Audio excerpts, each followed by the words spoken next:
Good evening, ladies and gentlemen, and welcome to another edition of TBR.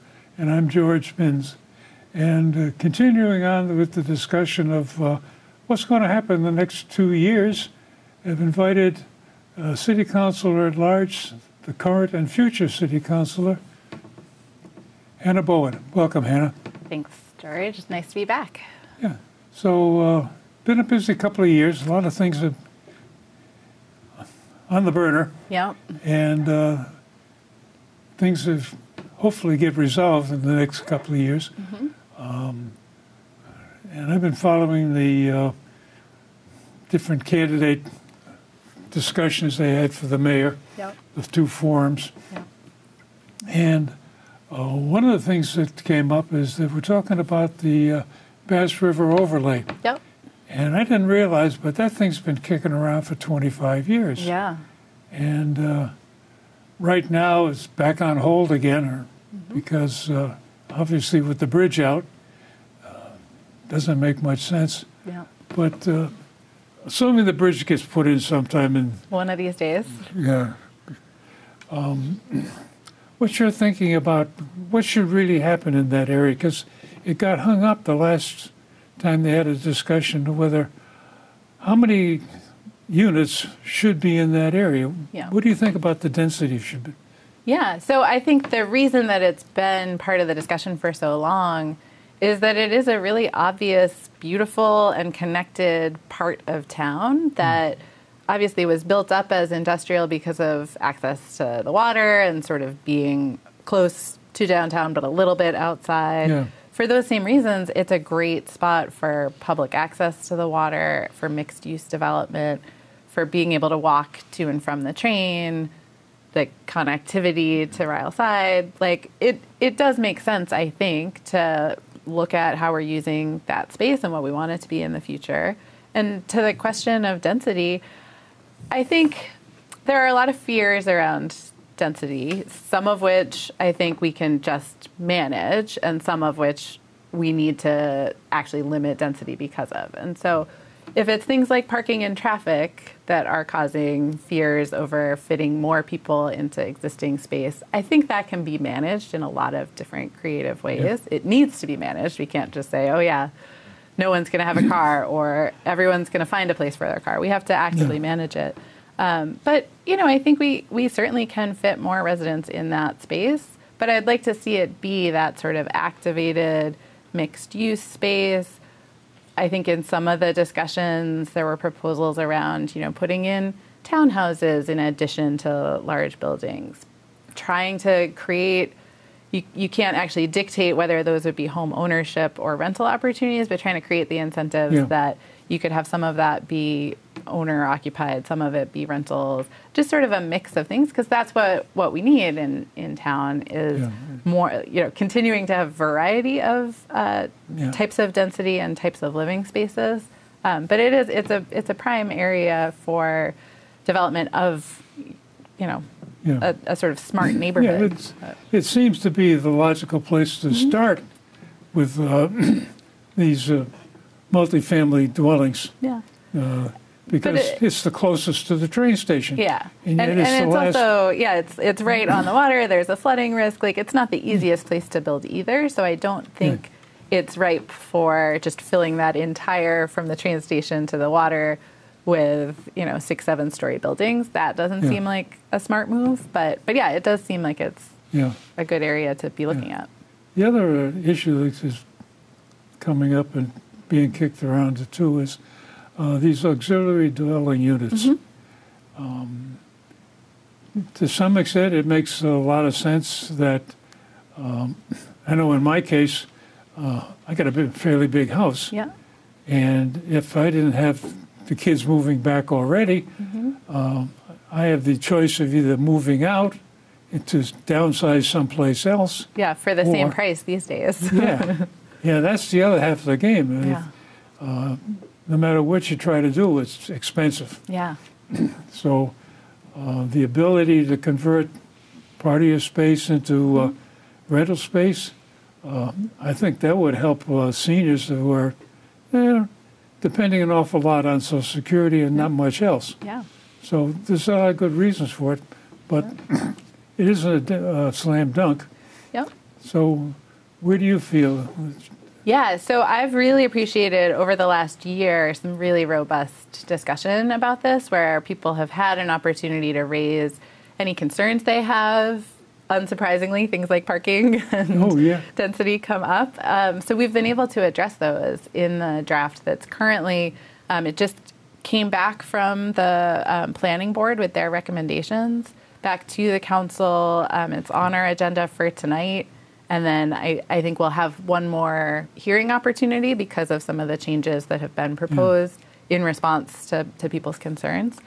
So what we have now that I hope is, you know, through the process and passed in largely its current form within the next few weeks, really does. I think it balances all of those competing interests of homeowners who want to be able to use their space most effectively and have an income stream, renters who want, you know, rental opportunities in different parts of the city and in different types of structures, and neighbors who may not want to have an accessory unit or more density on their own property and have concerns about what their neighbors are going to do. I think we've balanced all those things really nicely, and the feedback has been really constructive and really sort of moving the process forward. And we've been able to learn from other communities across Massachusetts, let alone across the country, that have tinkered with the exact specific language that gets you the best outcomes. And I think what we'll see, I'm hoping, is that this is generating about the same number of affordable units that we're getting out of the inclusionary zoning language in the bigger developments, and that we're seeing just sort of coming up on their own. It's going to just add to that sort of pace that we're already on. I don't think it's going to be an overwhelming number. It's not going to solve the housing crisis on its own, but it's going to be one piece of that, and a piece that just really fits what people need right now, what, you know, people currently living in Beverly or looking to move back or looking to find a space here most need. So I'm excited about that.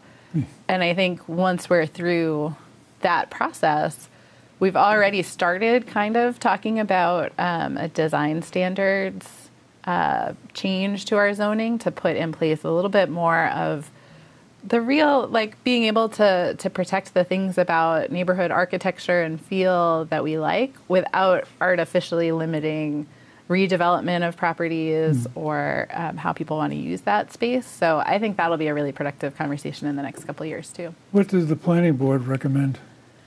So the planning board on the accessory dwelling unit piece, so they recommended essentially largely passing the proposal as it had come to us from the mayor originally, with some additional changes that came up during our public hearings, and that I was advocating for as well. So we'll be happy to support them if my colleagues do as well, around just sort of setting up the same safeguards around non-conforming structures or, you know, encroachment on property lines, that the safeguards would be in place if any accessory dwelling unit were going to go in, that they would need a special permit or a variance through the Zoning Board of Appeals if it's not something that could be done by right otherwise. So I think that's helpful.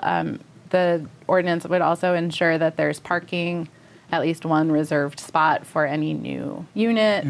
So I think it's in good shape, and the recommendations that came back, I think, are good to go. That's one of the issues that keeps coming up is parking. It's a challenge all over the city. And I think there's a misunderstanding that a couple rents an apartment, and the apartment has only got one bedroom. So, one bedroom, one car, one parking space. When in reality, in order to afford anything, both of the couple members of the couple have to work. So no guarantee that they're going to go in the same direction. They're going to go in opposite directions. That's two cars. And this is one of the things that makes it very difficult, I think, to... I think that can be true, but there's so much variety, right? And we talk a lot about when we put in new rental units, that these are somehow going to be like outsider people coming in with their cars and messing up our traffic. But a lot of the traffic on our roads are from, families in a 3-bedroom house with 3 or 4 vehicles, right? So it's all of us. And I think the solutions need to involve all of us. So yes, ensuring that there is enough parking for all residents, and the fact that residents of all different family types and home ownership and rental living arrangements have more cars is a reality. Oh, yeah. And we need to account for that in how we're building out our state. That's the advantage of Beverly. It's on 128. Yeah. It's also very walkable once you get into Beverly. It could be much more so. Yeah. And, we have the train. We have a couple bus lines that unfortunately are not all that useful for people because of how they run, how infrequently they run.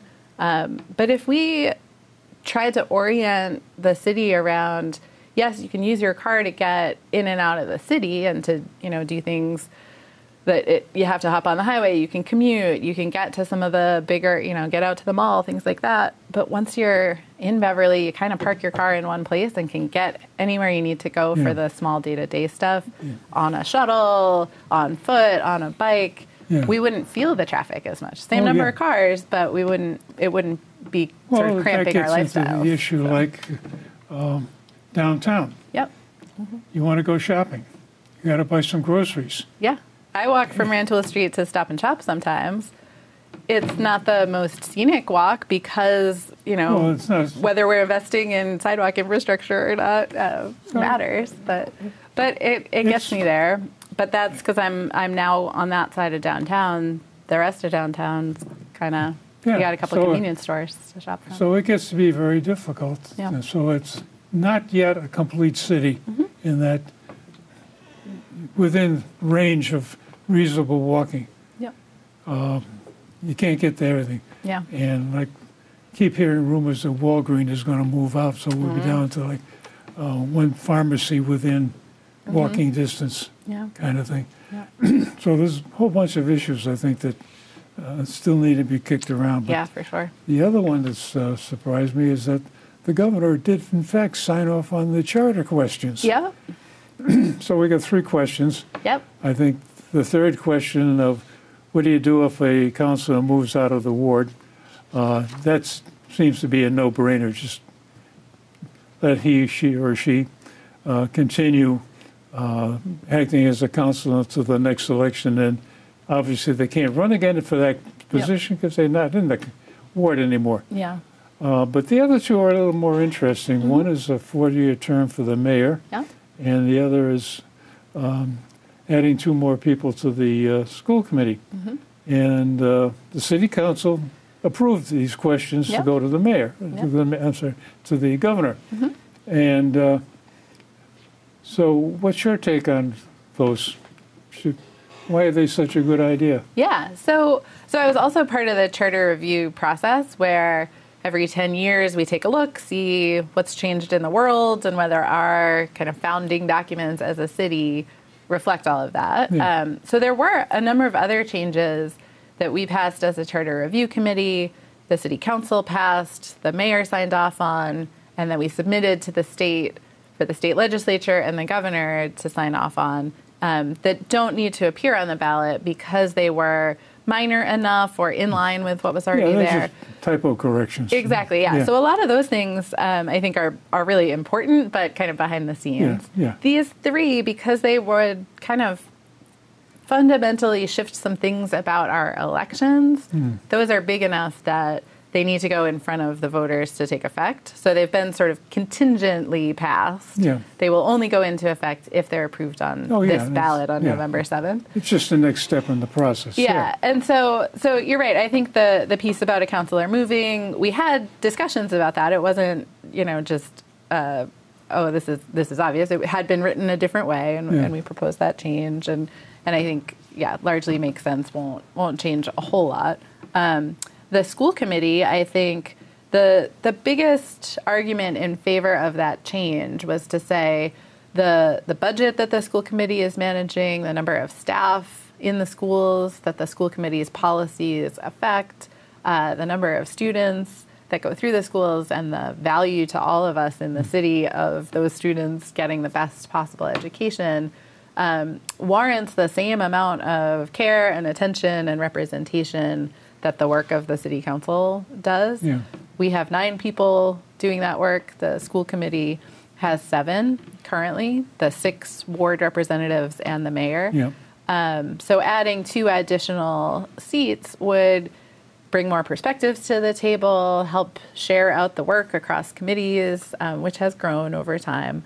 And we wanted to ensure that in doing that, we weren't upsetting the sort of careful balance that's already there of neighborhood representation. Yeah. So the proposal is that one of the 2 new seats would be elected from wards 1, 2, and 3, and the other seat would be elected from wards 4, 5, and 6, so sort of grouped. And I think that what we heard from current and past school committee members convinced me that that will be a benefit to the city. There is also, I think, on the con side, the school committee can take on as much or as little work as they have capacity to do at any given time. Yeah. There's some things that are kind of required. There's some things that you use these seats how you want to. And we don't see a lot of people running for school committee, right? Where there's 1 contested seat this year. Yeah. Last year, I think there was 1. So I think there's a fear that, if we have 2 more seats, how are we even going to fill them? Well, that's a fundamental problem across the whole city. Yeah, exactly. It's not unique to the school committee. Anything except the mayor. I know. We would also like challengers. Yeah. But it would be healthy. Yeah. But I think adding 2 more seats, I'm actually not worried that no one's going to run for them. I think it might actually encourage people to feel like it's going to be a doable job if the right number of people are on the committee overall to share that work. So I'm hopeful about that. And the 2 and 4 year mayoral term, I went back and forth on quite a bit because in a 2-year term, you're really close to the voters and you have to keep going back. And I think there, for the school committee and the council, there's not even a question. We will stay 2-year terms and that feels right and healthy. For the mayor's office, because it is an administrative executive role where you're, who you hire for different departments and what policies you put in place and what plans you have for the direction of the city do take more time to unfold. And so, a 4-year term where you can be really focused on that job and not only having to sort of do more public things right before an election to get attention or get distracted from your work because you have to be out campaigning. Like that's sort of the argument for there being a longer runway before you're back out in front of you're almost talking yourself into a city manager type of government. In some ways, it sort of balances that a little bit. And I think the other argument is, with a 2-year term, if you think about who wants to run for that office, which is a full-time professional job, if you have, really high caliber candidates who also need a little bit of certainty in their life, they may be more likely to run for a 4-year term and be willing to quit their day job and turn this into their day job for 4 years. They may not be as willing to take that risk for 2. There's a lot of sort of calculations to be made there. I think in the end, I supported it through the process, through going back and forth in my own mind. In the end, was supportive of that, and we'll probably vote for it on the ballot on November 7th. I also don't feel like our system is broken as it is. The 2-year term is not, it's not causing significant problems that have to be fixed. So to me, it's sort of like, I think that will be a good move, and I don't think the city's going to fall apart if we don't make it. So basically, I spent a couple of years in the military and worked in civilian life for a bunch of years. And I'm used to having a performance review every year. Yeah, most of us are. Having a performance review for the mayor every 2 years, not as big a deal. Yeah, and in reality, although elections are the time we're able to really demonstrate that accountability and share our choices, we're accountable all the time, right? We get phone calls all the time with opinions and ideas, well, that's as the we reason should. to have a city council, because there's somebody to answer the phone and say, we're going to look into this. Yeah. So I think, even if you're not up for election for 4 years, you can and should be hearing from people all the time, getting that performance review regularly. Yeah. So. So there's a whole bunch of issues Yeah. that are going back and forth, and I think Yep. the city gets involved in it. And Yeah. a lot of the problems that I think we've had discussions with various city councilors about why don't we do something about Dunham Road, for instance.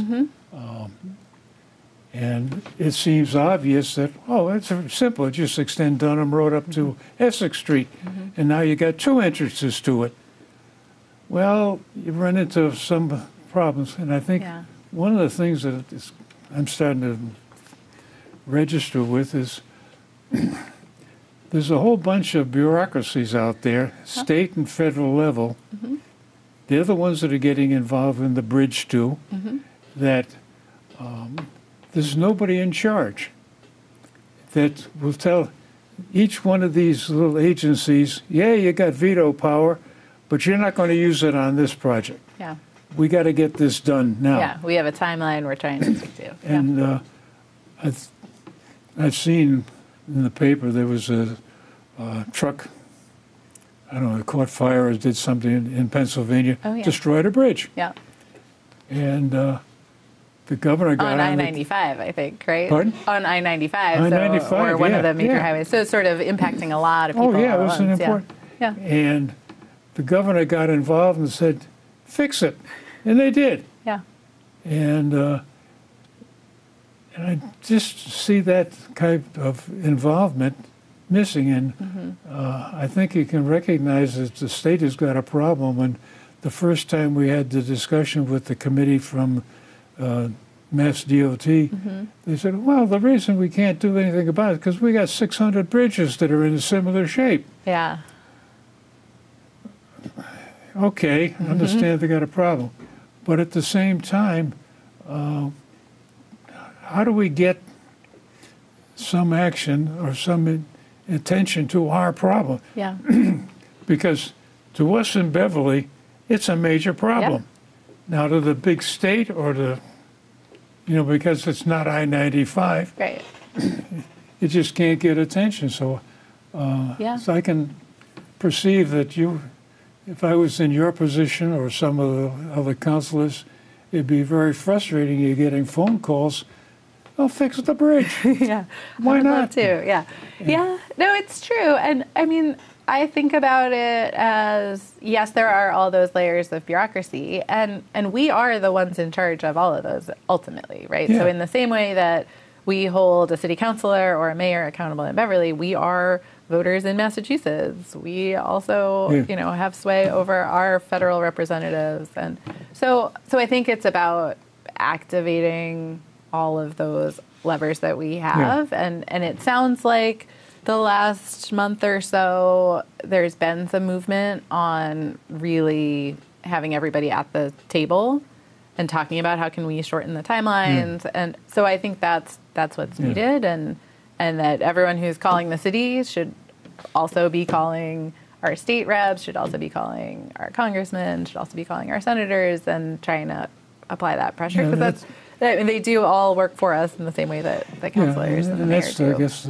And at the same time, I think the city can and should be doing everything we can to not just push for the bridge to be rebuilt faster, but also think about what do we know best about what people need in the meantime, and how can we deliver that. So if people, maybe for their commute, they're having to add 5 or 10 minutes, and that's really annoying but kind of manageable. But for the little errands, or getting to school, or worrying about whether an ambulance or a fire truck can get down, it's really critical. It's not just an annoyance. It's every day, just brutal. So can we make some of those things easier and smoother, even in the absence of, even until the bridge is ready? So I think there's both.